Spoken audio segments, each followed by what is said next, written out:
Some news today. Congressman Barney Frank says he will not be running for another term in 2012. He's been representing Massachusetts for 30 years, and he was the chairman of the House Financial Services Committee when the financial reform bill was passed. According to the Associated Press, he said he was intending to run again until his congressional map was redrawn and his district changed. It's expected that Maxine Waters of California will take his place on the committee. 16 Democrats and 6 Republicans so far have decided not to run for re-election in 2012. Here is the announcement Congressman Frank made earlier today. This is about 40 minutes.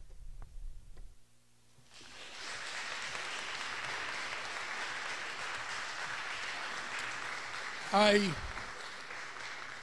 am grateful to Mayor Warren, who's a very promising addition very recently to elected office in Massachusetts. I am also appreciative of the efficiency. I called him this morning as I was driving in. Actually, I called City Hall, and the mayor's office was open well before 9, so I was impressed. I thought I'd be getting an answering machine. And asked if I could use this wonderful place. It's been a site for a number of very important meetings in my career, so I was very grateful to him for getting it done so quickly. I'm going to give you my statement. You have a written copy of it, and I will be sticking closely to it in substance, although not word for word, although I did write it. And it is... as I said, I'll begin where the statement ended. You know, when you're a Massachusetts politician, it is the custom to quote former presidents from Massachusetts. And I am going to quote one, although he is probably the least often quoted by people on my side. I do not choose to run for Congress in 2012. I have gone through some changes here. Last year, particularly around the time of the signing of the financial reform bill, I tentatively decided I was going to make this my last term. I spent a very busy and somewhat stressful 4 years with the financial crisis, first dealing with the crisis and then dealing with the legislation to make it less likely that we would have another one. I then had, as is appropriate, a very spirited campaign for re-election. And my view was that I could do my job best of fighting for the public policies I care about by making this my last term.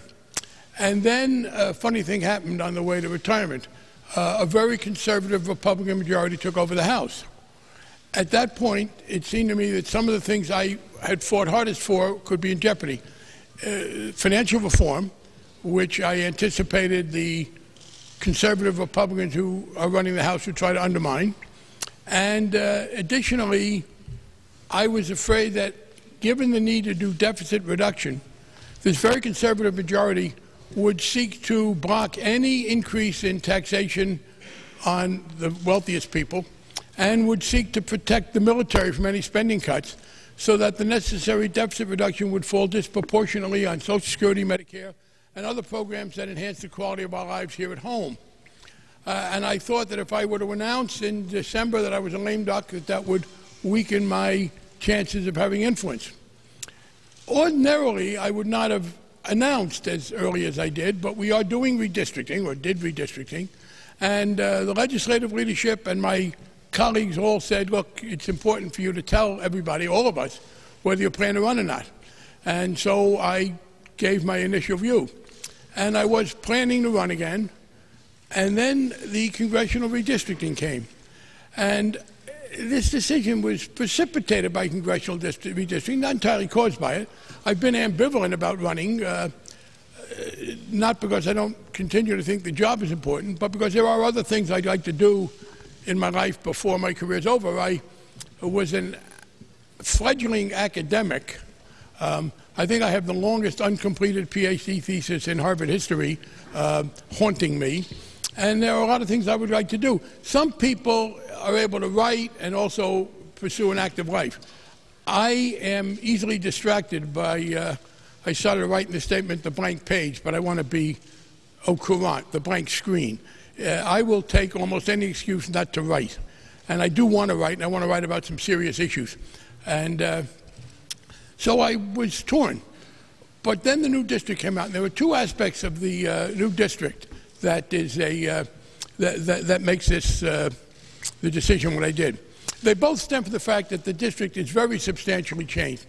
There were 325 or 326,000 new people, many of whom I've never represented, some of whom I haven't represented for 20 years, which is an eternity in our politics today in terms of the issues. First, I decided to run again because I wanted to have maximum influence on two issues: protecting financial reform and making sure that military spending was part of the mix of deficit reduction. The need to campaign in a district that is almost half new conflicts with that. If I were to run again, I would be engaged full-fledged in a campaign, which is entirely appropriate. Nobody ought to expect to get elected without a contest. But the fact that it is so new makes it harder in terms of learning about new areas, introducing myself to new people. And I have three obligations. One is to continue to serve the people I currently serve. I'm wearing a New Bedford Whaling Museum tie. I've spent 20 years working on the fishing industry. None of the fishing industry areas will be in the district that I would be running in. I can't walk away from the fishing industry. I can't walk away from people I've grown personally close to and say, well, I'm sorry, I got to go worry about the Blackstone Valley. I don't have time to do you. I've worked a lot on relationships between two countries where my constituents have strong ties. Well, there are three. One of them stays the same. That's Israel. But the Azores, as part of Portugal, and Cape Verde, I've done a lot at the request of hundreds of thousands of my constituents now who live there. Most of them would be out of the new district. There are other issues that I've worked on that would either become politically irrelevant or of diminished relevance. I don't want to be torn between a full-fledged campaign in a district with 325,000 new people and my obligation to the existing constituents. And that's reinforced by the fact that I would have a hard time going to 325,000 new people, some of them in areas that I'm not very familiar with, like the Blackstone Valley, and say, oh, by the way, I would like to be your congressman for 2 years, because it was always clear that I would be retiring after the next term. I will be a couple of months short of my 75th birthday after the conclusion of the next Congress, and I have always said that I would not be serving an elected office at that age. Some people can do it. I know my own capacities and energy level, and it would have been a mistake. So I would have had this very difficult situation in which I would be going to people in Attleboro, in Bellingham, in other areas, and saying, please, let me be your congressman and let me work on your problems, because that's an important part of this job that I've always taken very seriously. I'm very proud of the work I've done as an advocate for people's individual problems, local problems, and regional problems. But the most important ones are never resolved within a year or two. And to go into a new district, 325,000 people new, and ask them to trust me with being their advocate on their problems, and then say, oh, but by the way, that expires in 2 years. And if you call me in February of 2014, I'll have 11 months to work on your issue. And if you've got a regional problem, and I've worked on transportation issues, economic issues, environmental issues, none of those are done in 18 months or 2 years. So I would have a hard time, frankly, telling people that, and I would have a hard time justifying to myself to do it. That led me to decide that I should not run. I am, however, and this is the final factor, I'm not retiring from advocacy of public policy. And in some ways, to be honest, I think I will have more impact in some areas, not in office. It is not a secret that holding elected office is not these days considered to be one of the great virtues. There is a cynical screen through which comments of elected officials are put. I expect to be saying exactly the same things as a private citizen a year and a half from now or a year and a month from now that I've been saying as an elected official. But I think I will find my motives less impugned, and I'll be able to talk more about the merits. That is, I think, candidly, you know, there's an old saying that truth is the first casualty of war. Well, modesty is the first casualty of a political campaign. In some of our cases, it was on shaky legs to begin with. So I'm going to not have to be as immodest next year as you do ordinarily as a candidate. So I'll indulge a little immodesty now. I think I was pretty good at being a legislator. I think I have been pretty good at working inside that framework of government. But to my disappointment, the leverage you have within the government has substantially diminished.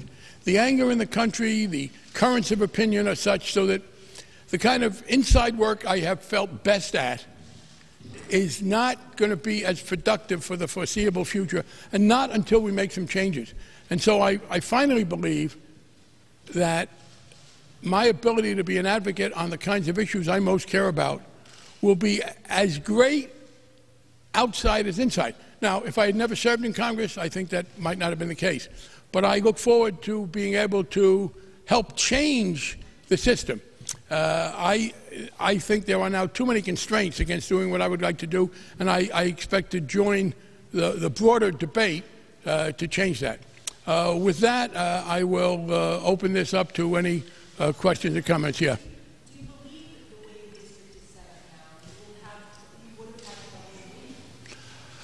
I would have had to work very hard. As far as winning goes, look, I know when you're a candidate, you're supposed to get all macho and say, no, I could win. Perhaps you won't be surprised that I don't feel the need to be quite so macho maybe as some others. But here's the point. I've run for office 20 times. I've won 20 elections, 4 to the State House, 16 here. I counted up, anticipating your question. In 5 of those cases, I entered uncertain about the outcome.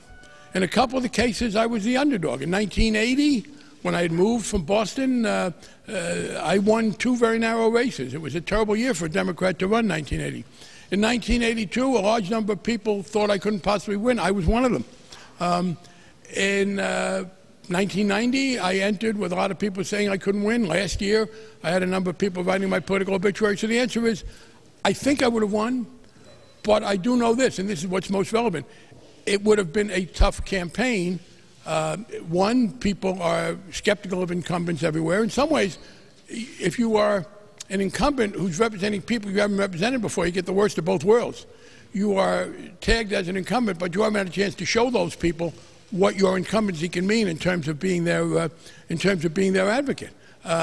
So there was that. There was also this. Look, I don't like raising money. I had to raise several $1 million last year. And I have been raising it this year. I have probably close to $600,000 in the bank. I'll continue to have in this new district, or whoever runs, will continue to have 2 media markets because you'll still have enough of the Southeast and the Providence market. I would have to start now raising another couple of $1 million. And as I said, I think I'd win, but what's relevant to me is I could not put the requisite effort into that. And by the way, it's exacerbated. I would think part of my strength, I believe, has been that I've been very effective as an advocate for local, regional, personal needs. But once I acknowledge that it's only going to be for 2 years, that gets undercut. And people have said, don't tell them, no, I can't not say that. So then what I do know is that running a full-fledged campaign in a district, by the way, the new district, the new part of the district, is about 75% of the size of the district I was first elected. It's pretty sizable. That's the factor. Yes, Janet. No, I will not. Let me be very clear. I will neither be a lobbyist nor a historian. I promise you on both. No, there is no way I would be a lobbyist. Look, I will miss this job, and I'll have some twinges of regret when the new Congress is signed up. But I will tell you this, and maybe you're going to laugh, but one of the advantages to me of not running for office is I don't even have to pretend to try to be nice to people I don't like. Now, some of you may not think I've been good at it, but I've been trying.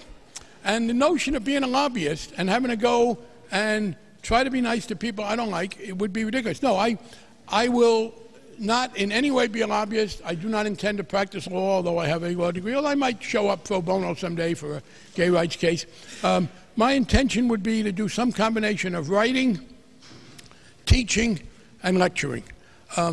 I am not looking for any institutional affiliation. Again, one of the advantages, I made this decision about a week ago. I was up in Maine with Jim and talking about it. And one of the great advantages is when the phone rings now, I don't tense up and say, oh, God, who's caused me a problem now?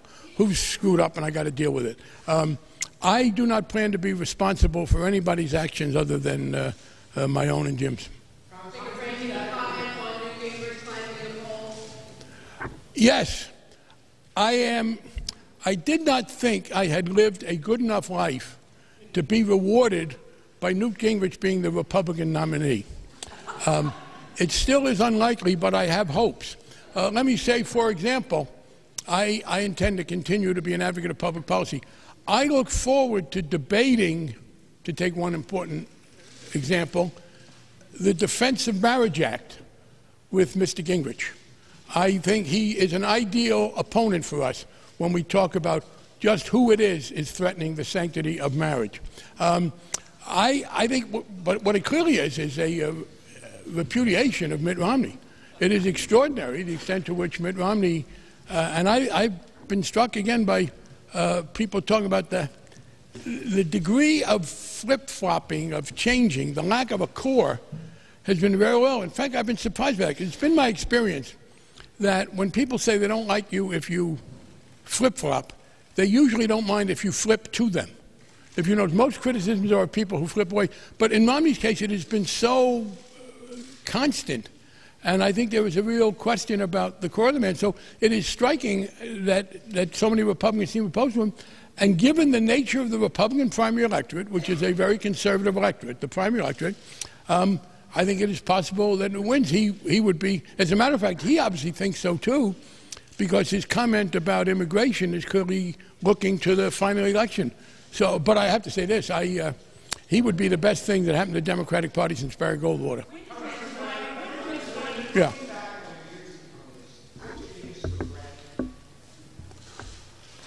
Well, I get into my biggest regret and my biggest, I can't think of my biggest. I know maybe, people often ask you, what's your biggest this or your first that? None of us think that way. We have several things.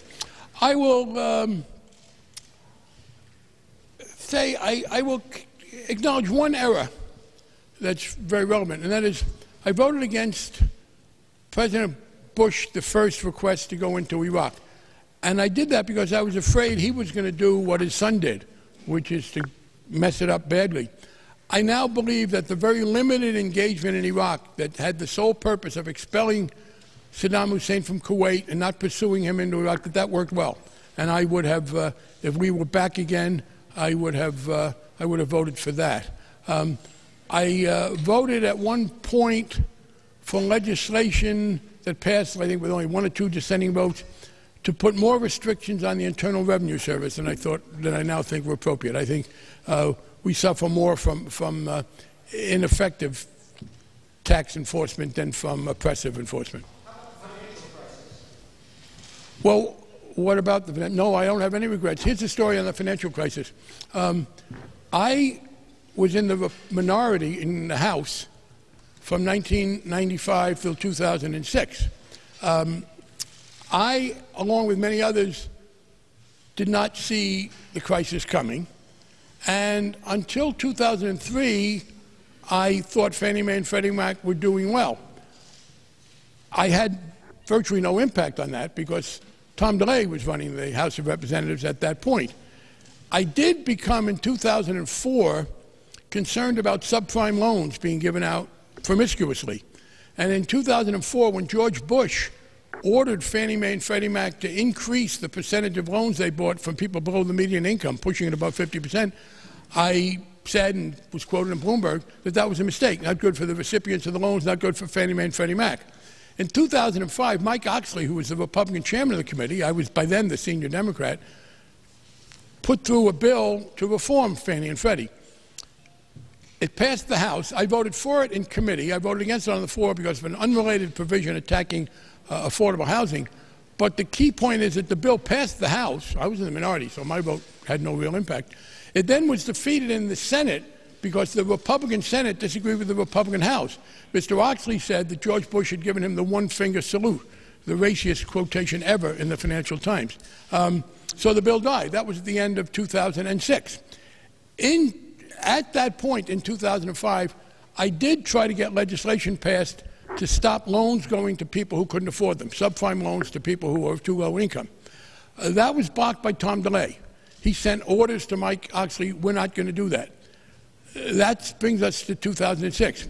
In 2006, you can read this in Hank Paulson's book, the Secretary of the Treasury, under Bush. He approached me because it looked like we might win the Congress back. And he asked me if I would work with him on serious reform of Fannie and Freddie, going beyond what had happened in 2005. By that time, I was worried enough, and I said, yes, I would. And so, as he says in the book, we won, I kept my word, and I first became chairman with any serious responsibility in this area in 2007. I assume people understand that when Tom DeLay ran the House, the minority did not have much to say. So until 2007, I had virtually no impact.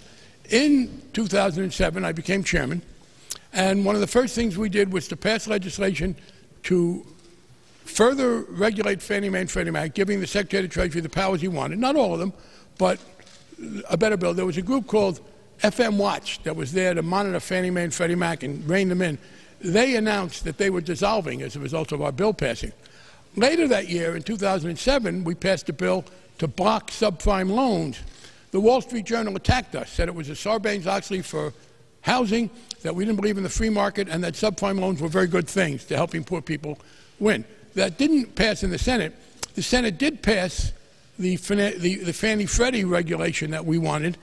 Hank Paulson then took over the regulation, and when it turned out it was too late, he put them into conservatorship. So, and he says in his book, he begins his book by saying that he was going to put them into conservatorship, and he was afraid that he would get attacked by Fannie and Freddie. The first thing he did was to call me, and I said, good, that's what you should do. So Fannie Mae and Freddie Mac since 2008 have been in conservatorship run by the federal government. The conservator, or the administrator of the agency that runs them, Mr. DeMarco, who's no great friend of the Democrats because Obama keeps trying to fire him and the Senate protects him, testified when I asked him that since Paulson used the powers that were in the bill that I initiated and put them into conservatorship, there have been no losses. The losses that you read about are payments for things that happened before that. And since 2008, they have done a pretty good job in housing and have not caused any losses. So yes, I was late in recognizing the problem, but it was when I was in the minority. And I have the first impact I had on Fannie Mae and Freddie Mac legislation came in 2007. Now, by the way, that's a telling enough point so that when I recently mentioned it on television, Michael Steele, the former chairman of the Republican National Committee, said, oh no, Frank forgot that the Democrats took over the House in 1996 and held it till 2002. That is delusional. He has since acknowledged that he was wrong. So with regard to the financial crisis, oh, and by the way, when the Senate wouldn't do a subprime bill, we did incorporate that into the bill that is now law, the financial reform bill. So the kind of subprime loans that made problems for people are now illegal.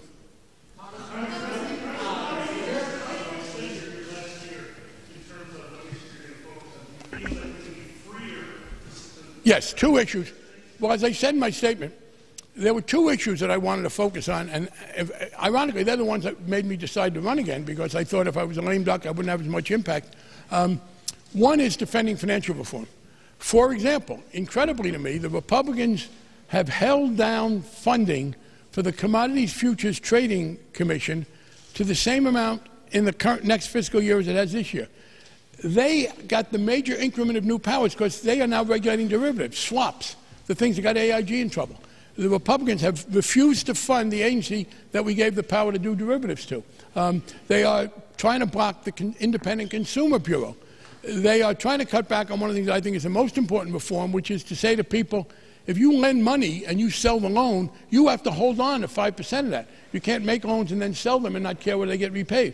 So I'm the senior Democrat on the committee. And look, there are three potential responsibilities I looked at a couple of weeks ago.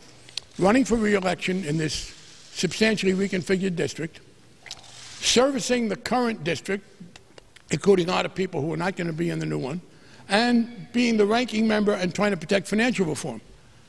All three important obligations. Two of them I can't transfer. One of them is transferable. Somebody else can run. but I can't pass off being the ranking member in the middle of the term effectively, and I can't leave off the people that I'm now representing. So I will continue to push hard to protect financial reform. I'll be at a caucus tomorrow afternoon in Washington, getting ready for a committee vote on Wednesday to protect financial reform. You may have seen yesterday's New York Times, Gretchen Morgenson, talking about the Republican effort to weaken derivatives. Secondly, we're going to do deficit reduction, as we should, although not in the short term, because I think that's counterproductive for the economy. I believe we are substantially overcommitted worldwide in the military, and that includes, by the way, the President, why we are sending 2,500 Marines to Australia at a time when we haven't got enough money to do things at home baffles me. We are in an interesting situation now. Sequestration has been triggered. That will make substantial reductions in the military, even more than in some of the other programs that I care about. There will be a right-wing effort, and some Democrats, to undo that sequestration and to protect the military from any further cuts. Now, to protect the military from any further cuts, you've got to do one of three things. Reduce the amount by which you reduce the deficit, or cut Social Security and Medicare, or cut other domestic programs. I don't think we should do any of those. And I intend to spend about half my time on protecting financial reform and half my time on this. I just got a call from my office with some other members. I've requested a House Democratic caucus that will be held Wednesday morning to push for deficit reduction that includes military spending. And so those are the two issues on which I'll spend most of my time, and they'll keep me pretty busy. What?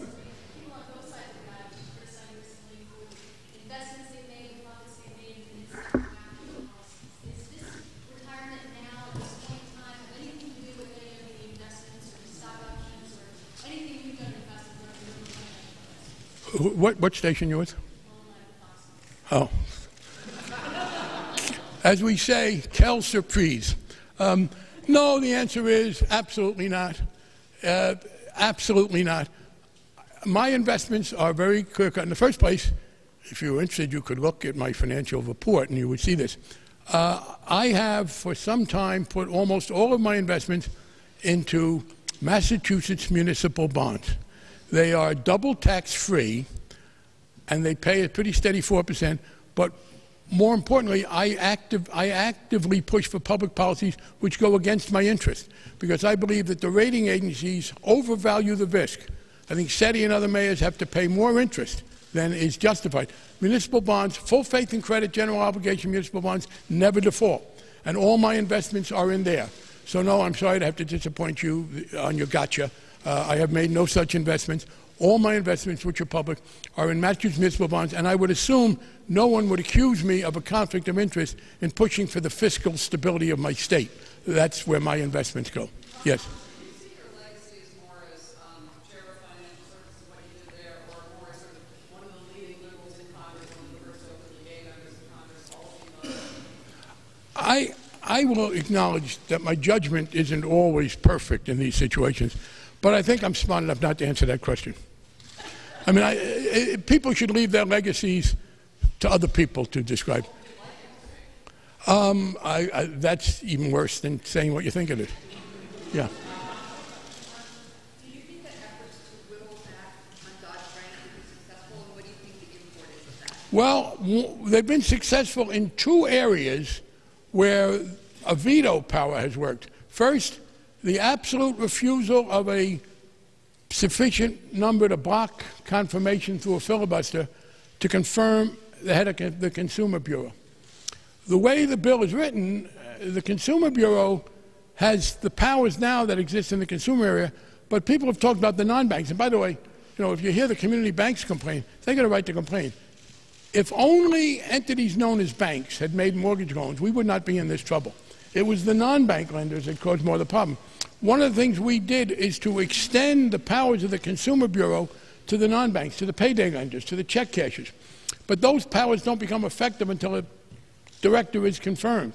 So yes, they have unfortunately retarded our ability to extend consumer protection. Secondly, most outrageously, because they endanger the system, this refusal to fund the Commodity Futures Trading Commission to actively regulate derivatives. Those two are hurting. On the other hand, they have not been successful because they understand that financial reform is really quite popular.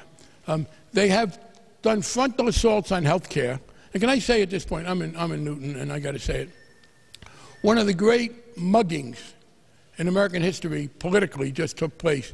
Dr. Donald Berwick, an extraordinary leader in the medical profession and as an administrator, who was a Newton guy, and his wife was chair of the school committee. He just had to retire as head of the CMS, the agency that oversees Medicare and Medicaid, because of right-wing obstructionism. And we have lost a great man, and a very able guy has been treated very unfairly. But to go back, they want to go after health care head-on. They go after the environment head-on. They will not go after financial reform head-on. They do understand that the slogan, let's re-deregulate derivatives, is not going anywhere.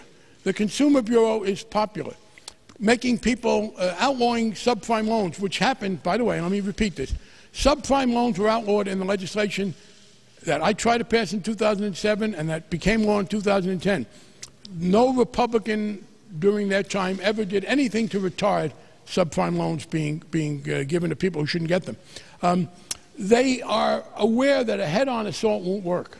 Obviously, if they win the next presidential election, they can do that, because you will then have a president who will appoint people who won't use the powers.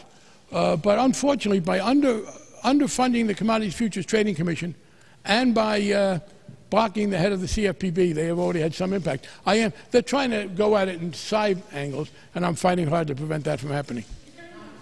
Let me get everybody first, Janet. With the special election in New York 9, we saw a longtime Democrat seat go Republican. Is the idea of a final term in minority something else that's part of your decision to not run this time around? No. Frankly, if I was sure we were going to win and I was going to be chairman again, I don't think that was the hardest 4 years of my life. No, I think, frankly, things are looking better for the Democrats. Again, if Newt Gingrich is the nominee, then wow. But even beyond that, I think it's a very open question about it. And plus, look, I've served in the House for it'll be 32 years. I think it's about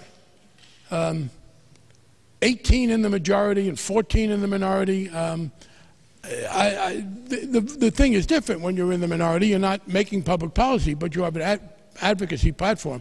So no, that is not a factor for me. Is there anyone specific that you like, or is this a name You think I'm going to answer that, Jen?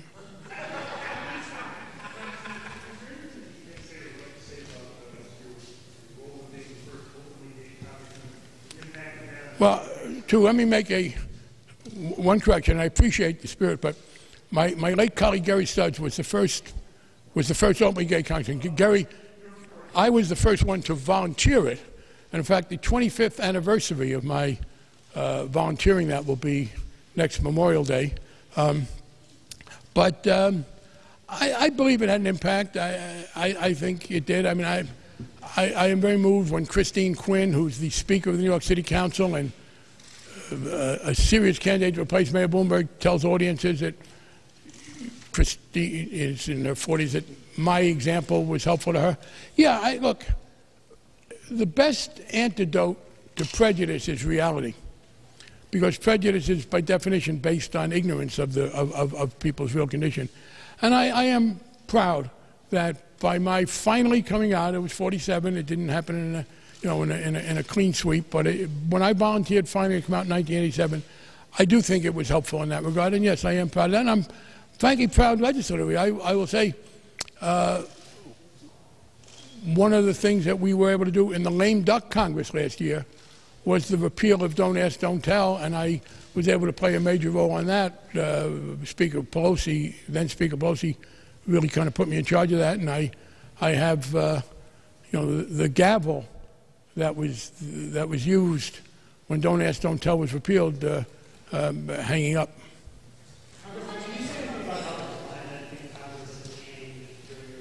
Oh, it's substantially deteriorated. Newt Gingrich brings that to mind. When I got to Congress in 1980, there was a good deal of cooperation. There were differences, but they weren't personalized. And Newt Gingrich came to Congress and specifically said, and he's written this, that he did not believe the Republicans would ever be able to take over as long as it was seen as a debate between people of goodwill, that he had to demonize the opposition, that he had to say the opposition was corrupt and traitorous and et cetera. And that provoked, one, it was somewhat successful at first, and it provoked a reaction. Now, the particular problem we have, it's gotten worse. I mean, when I was ranking member of the committee, 2003 to 2007, and Mike Oxley ran it in a bipartisan way. I mean, he was in charge, clearly. We weren't making policy, but there was some impact at the margins. Today, that's not the case. The Republican Party today in the House is dominated, well, I guess I would say this. It consists half of people who think like Michelle Bachmann and half of people who are afraid of losing a primary to people who think like Michelle Bachmann. And that leaves you very little ability to work things out. Personally, yeah, I still get along with a lot of people, and there are a few members I can work with. But and here, look, I have to say, part of this is not just us. Remember, Congress is not some autonomous entity that parachuted through the dome. We're elected by people. There's no member of the House of Representatives who didn't get more votes than anybody else for that job. The public cannot be totally absolved from this responsibility. They picked us. And in particular, what you have is this, and it has to do with primaries. The activists in both primaries, people on the left and people on the right, live in parallel universes. No longer do people get most of their information from a common media source and then diverge in how they interpret it. The left is at MSNBC and on the blogs. The right is on Fox and on talk radio. And what happens is people know different facts. And what happens again is these are echo chambers. People hear agreement with themselves. So you have the most active people on both sides of the spectrum convinced that their view is the majority view. So if those of us who are their allies try to make a compromise, we are told, why are you doing that? You're just a solid. There's no reason to. I had people who did not believe that we didn't have the votes for a single-payer health care, which I was for. I was for Medicare for everybody. Works for me. I think it worked for everybody. People wouldn't believe that. So that's another obstacle to cooperation. There are people who object to cooperation in principle because they do not see the need for it, because they believe that their side is absolutely in the majority. How much did the most recent election affect your decision today? Which one? The recent one with Sean Levi. Oh, not at all. No, it didn't affect it at all. As a matter of fact, look, several people had, written my obituary, and the end result it was 11%. It was a, in 2010 was the worst year for Democrats that anybody can remember. 63 incumbents lost. So no, it's one of these things where, having gotten through that, it is unlikely that you're ever going to face anything remotely that way. Well, there was one aspect of it. It is clear to me now, and for reasons that aren't entirely clear to me, there are people not so fond of me. And some of them have a lot of money. And some of them think I want to have them have less money, which irritates them. So in the last election, I raised a lot of money. I raised actually almost twice as money as I spent, because I raised all my money and I raised most of Mr. Belight's money, because people gave to him because they don't like me. And that's the way it is. But with the Supreme Court decision the way it is, I would anticipate a lot of money being spent. What that means, I have to spend a lot of time raising money, and it's not fun. I mean, you do it, and you're grateful to people who do it, but raising $2 million, again, that bites into time that I'd rather do fighting to cut the military. Is there what? Yes, it is the people who don't vote in primaries voting in primaries. It is with the public. Politicians are not autonomous. The number of people who vote in party primaries is a small number. And it is party primaries which have a major impact. So what we need is people to go and participate in primaries. And I will tell you, I sometimes get a little irritated when people who haven't voted in primaries, I don't mean to make this personal, I have no idea about yourself, but when people don't vote in primaries complain to me about the results of their not voting in primaries, I don't take it well. So, I mean, literally, it begins with the electorate. The electorate has got to stop rewarding excessive militancy and encouraging compromise. And until the electorate does that, it won't change. Yes? Yes. Yes, I'll divide my time. I will continue to live in Newton. My partner, Jim, who's here, has a great house in Maine, and I will be spending time there as well. I will be giving up my place in Washington. So I won't have a Washington apartment, but I will keep a Newton residence as well as spend time in Maine. I thank you all.